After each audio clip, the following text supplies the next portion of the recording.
nor can I think what thoughts they can conceive. We have already given some account of commonplace people, we shall in this number attempt a description of another class of the community, who may be called, by way of distinction, commonplace critics. The former are a set of people who have no opinions of their own, and do not pretend to have any. The latter are a set of people who have no opinions of their own, but who affect to have one upon every subject you can mention. The former are a very honest, good sort of people, who are contented to pass for what they are. The latter are a very pragmatical, troublesome sort of people, who would pass for what they are not, and try to put off their commonplace notions in all companies and on all subjects, as something of their own. They are of both species, the grave and the gay, and it's as hard to say which is the most tiresome. A commonplace critic has something to say upon every occasion, and he always tells you either what is not true, or what you knew before, or what is not worth knowing. He is a person who thinks by proxy, and talks by rote. He differs with you, not because he thinks you are in the wrong, but because he thinks somebody else will think so. Nay, it would be well if he stopped here, but he will undertake to misrepresent you by anticipation, lest others should misunderstand you, and will set you right, not only in opinions which you have, but in those which you may be supposed to have. Thus, if you say that Bottom the Weaver is a character that has not had justice done to it, he shakes his head, is afraid you will be thought extravagant, and wonders you should think the Midsummer Night's Dream the finest of all Shakespeare's plays. He judges of matters of taste and reasoning as he does of dress and fashion, by the prevailing tone of good company, and you would as soon persuade him to give up any sentiment that is current there, as to wear the hind part of his coat before. By the best company, of which he is perpetually talking, he means persons who live on their own estates, and other people's ideas. By the opinion of the world, to which he pays and expects you to pay great deference, he means that of a little circle of his own, where he hears and is heard. Again, good sense is a phrase constantly in his mouth, by which he does not mean his own sense or that of anybody else, but the opinions of a number of persons who have agreed to take their opinions on trust from others. If any one observes that there is something better than common sense, viz., uncommon sense, he thinks this is a bad joke. If you object to the opinions of the majority, as often arising from ignorance or prejudice, he appeals from them to the sensible and well-informed, and if you say that there may be other persons as sensible and well-informed as himself and his friends, he smiles at your presumption.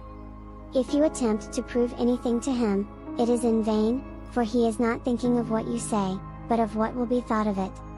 The stronger your reasons, the more incorrigible he thinks you, and looks upon any attempt to expose his gratuitous assumptions as the wandering of a disordered imagination. His notions are like plaster figures cast in a mold, as brittle as they are hollow, but they will break before you can make them give way. In fact, he is the representative of a large part of the community, the shallow, the vain, and indolent, of those who have time to talk, and are not bound to think. And he considers any deviation from the select forms of commonplace, as the accredited language of conventional impertinence, as compromising the authority under which he acts in his diplomatic capacity. It is wonderful how this class of people agree with one another, how they hurt together in all their opinions, what a tact they have for folly, what an instinct for absurdity, what a sympathy in sentiment, how they find one another out by infallible signs, like Freemasons. The secret of this unanimity and strict accord is, that not any one of them ever admits any opinion that can cost the least effort of mind in arriving at, or of courage in declaring it. Folly is as consistent with itself as wisdom. There is a certain level of thought and sentiment, which the weakest minds, as well as the strongest, find out is best adapted to them, and you as regularly come to the same conclusions.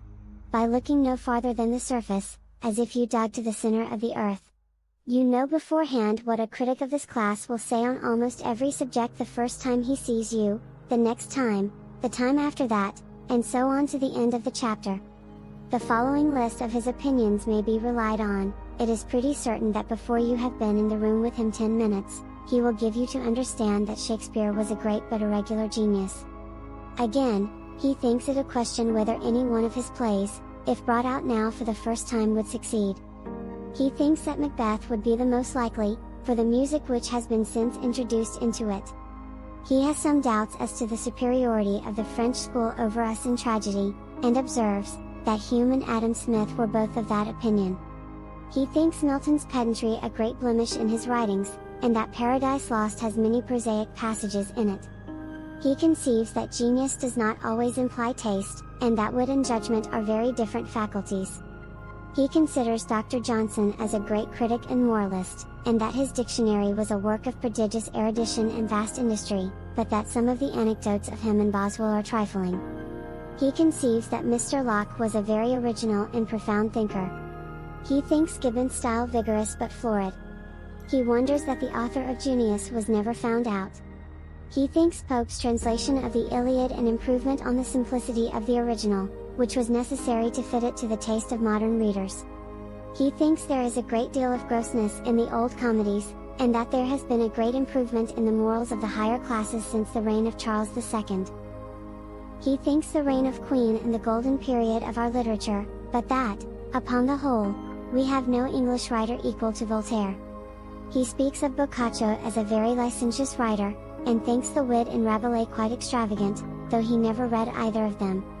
He cannot get through Spenser's Faerie Queene, and pronounces all allegorical poetry tedious. He prefers Smollett to Fielding, and discovers more knowledge of the world in Gil Blas than in Don Quixote. Richardson he thinks very minute and tedious. He thinks the French Revolution has done a great deal of harm to the cause of liberty, and blames Bonaparte for being so ambitious. He reads the Edinburgh and Quarterly Reviews, and thinks as they do. He is shy of having an opinion on a new actor or a new singer, for the public do not always agree with the newspapers. He thinks that the moderns have great advantages over the ancients in many respects. He thinks Jeremy Bentham a greater man than Aristotle. He can see no reason why artists of the present day should not paint as well as Raphael or Titian. For instance, he thinks there is something very elegant and classical in Mr. Westall's drawings. He has no doubt that Sir Joshua Reynolds' lectures were written by Burke. He considers Horne-Tooke's account of the conjunction that very ingenious, and holds that no writer can be called elegant who uses the present for the subjunctive mood, who says if it is for if it be. He thinks Hogarth a great master of low, comic humor, and Cobbett a coarse, vulgar writer. He often talks of men of liberal education, and men without education, as if that made much difference. He judges of people by their pretensions, and pays attention to their opinions according to their dress and rank in life. He if meets with a fool, he does not find him out, and if he meets with any one wiser than himself, he does not know what to make of him. He thinks that manners are of great consequence to the common intercourse of life. He thinks it difficult to prove the existence of any such thing as original genius, or to fix a general standard of taste. He does not think it possible to define what wit is. In religion his opinions are liberal. He considers all enthusiasm as a degree of madness, particularly to be guarded against by young minds, and believes that truth lies in the middle, between the extremes of right and wrong. He thinks that the object of poetry is to please, and that astronomy is a very pleasing and useful study. He thinks all this, and a great deal more, that amounts to nothing. We wonder we have remembered one half of it. For true no meaning puzzles more than wit. Though he has an aversion to all new ideas, he likes all new plans in matters of fact, the new schools for all, the penitentiary, the new bedlam, the new steamboats, the gaslights, the new patent blacking, everything of that sort, but the Bible Society. The Society for the Suppression of Vice he thinks a great nuisance, as every honest man must. In a word, a commonplace critic is the pedant of polite conversation. He refers to the opinion of Lord M. or Lady G with the same air of significance that the learned pedant does to the authority of Cicero or Virgil, retails the wisdom of the day, as the anecdote monger does the wit, and carries about with him the sentiments of people with a certain respectability in life, as the dancing master does their air, or the valets their clothes.